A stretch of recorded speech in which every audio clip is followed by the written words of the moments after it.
Our lives leave so many electronic traces on everything that we do. Every purchase you make with a credit card is stored in a database somewhere. Every visit to a doctor, every telephone call, every email, everything that you send or communicate to the outside world is recorded or will be in the near future. 21st century cryptology is based on advanced mathematics and the ability of modern computers to perform calculations and process information quickly. I think that computers have had a dramatic impact on code breaking. In fact, it was the necessity of trying to decipher World War II messages that really brought the computer industry to bear and was very much responsible for its development. It also changed the nature of, I think, code making and breaking in the sense that with the advent of computers, it's more of a mathematical issue now of this is a hard math problem to solve, and therefore you need to solve this problem in order to break the code. Yet the language used by a computer to process information is one of the most basic codes ever devised: binary. A computer is a group of transistors that have only two states when electricity passes through them: on or off, which equals in digital terms 1 or 0.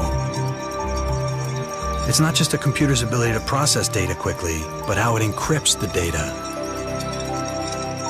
In the past, code makers have always needed a code-cracking key shared between the sender and receiver. And as we've seen, this key is vulnerable to interception. But modern computer encryption has removed the need for a shared key.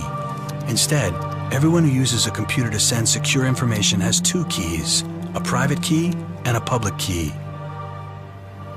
Essentially, you have a private key that only you know, and a public key that you can put on your web page, if you like.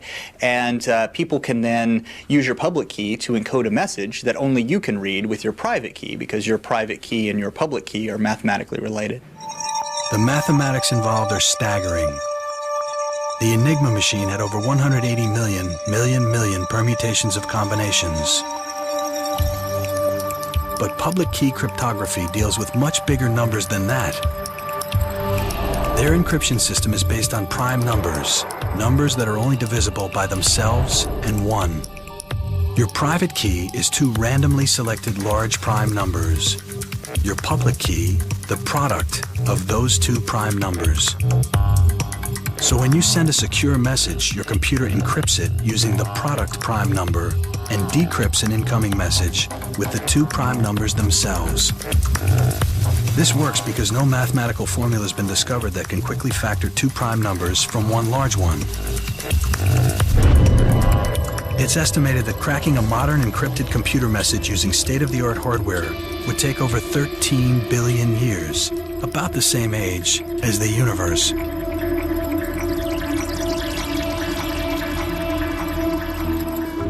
But public key encryption isn't just a way of transmitting data securely. You can also use it to verify those in cyberspace and to check that no one's tampering with your data. If Mary Queen of Scots had used public key encryption, then she would have known that Walsingham had been reading her messages. And the outcome of both world wars might have been different if the Germans had realized their secret messages weren't as secret as they thought.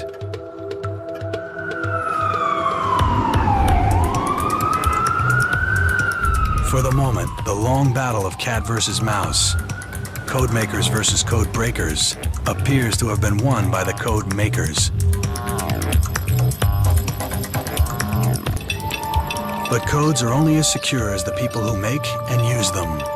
Sometime soon, a human computer programmer will make a typical human error and create the need for someone or something to invent the next generation of codes. And the cat will start chasing the mouse all over again.